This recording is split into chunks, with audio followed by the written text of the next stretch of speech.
Et hop, voilà, il fait super moche dehors, c'est le moment idéal de tester cette petite console de jeu de 16 bits. Alors il y a quelques temps, je vous avais déjà présenté une petite console de 8 bits, donc qui avait exactement la même apparence d'ailleurs, et donc celle-ci avec ses 16 bits va être beaucoup plus forte, 2 fois plus forte, et donc on peut s'attendre à des performances décoiffantes. Bon, je vous rassure, même avec ces 16 bits, eh bien, les graphismes vont encore être très pixels, et au niveau de la musique, ça va être très musique MIDI. Par contre, ce sont des jeux qui ont énormément de charme, ceux qu'on trouvait dans les années 80, les années 90. Alors si vous aimez ce type de jeu, si vous aimez le rétro gaming, vous allez adorer cette petite console de jeu, et c'est 240 jeux. Là-dedans, 240 jeux? Ouais, et je vous en parle un peu plus dans la suite de cette vidéo.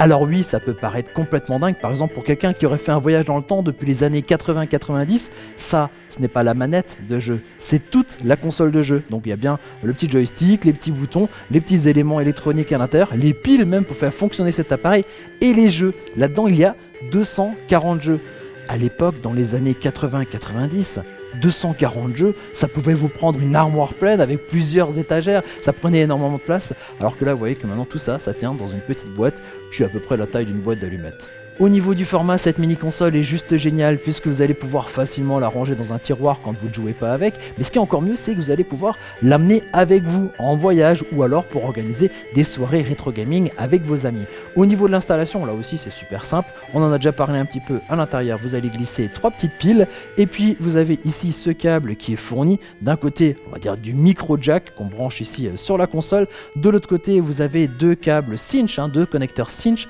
un connecteur jaune pour la vidéo, un connecteur blanc pour le son mono et que vous allez brancher à votre écran ou à votre téléviseur. Alors si vous n'avez pas ces connecteurs cinch à l'arrière de votre télévision moderne, ce qui est mon cas, eh bien vous avez quand même encore le port Péritel, cette prise Péritel qui vient de la préhistoire et qu'on retrouve encore derrière les téléviseurs, et il existe des adaptateurs Péritel vers cinch, et donc vous mettez ces petits adaptateurs, vous branchez votre console dessus et ensuite il vous suffit clac, de mettre sur on et votre console fonctionnera déjà sur votre téléviseur. Au niveau des commandes, là les choses sont aussi simplissimes puisqu'il y a un petit joystick, un bouton A, un bouton B, un bouton start, un bouton reset et ben c'est tout, il n'y a pas d'autres boutons et ça suffit pourtant largement pour contrôler les 240 jeux de cette console.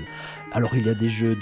d'arcade, des jeux de réflexion, des jeux de simulation, des jeux de sport, bref on en trouve, il y en a pour tous les goûts en termes de jeux, et d'ailleurs c'est même assez dur de faire tout le tour des jeux qu'il y a sur cette console. Imaginez un petit peu, si vous ne passez que ne serait-ce que 1 minute par jeu, bien pour découvrir les 240 jeux, il vous faudra 4 heures. Je suis bon en maths, le calcul était assez simple, et je pense que c'est ce que je vais faire un petit peu cet après-midi. Je vais en tester quelques-uns et vous mettre les images ici dans le montage de cette vidéo. Alors au niveau du prix, eh bien soit vous le découvrez ici juste à côté de moi, soit eh bien vous le découvrez en fait en cliquant sur le lien qui se trouve dans la description de cette vidéo et qui vous renvoie sur la fiche produit. N'oubliez pas de vous abonner à notre chaîne Pearl Diffusion pour être au courant avant tout le monde des nouveautés en vidéo. Et moi je vous dis bien sûr à très bientôt eh bien, pour découvrir d'autres objets techno. Allez, ciao!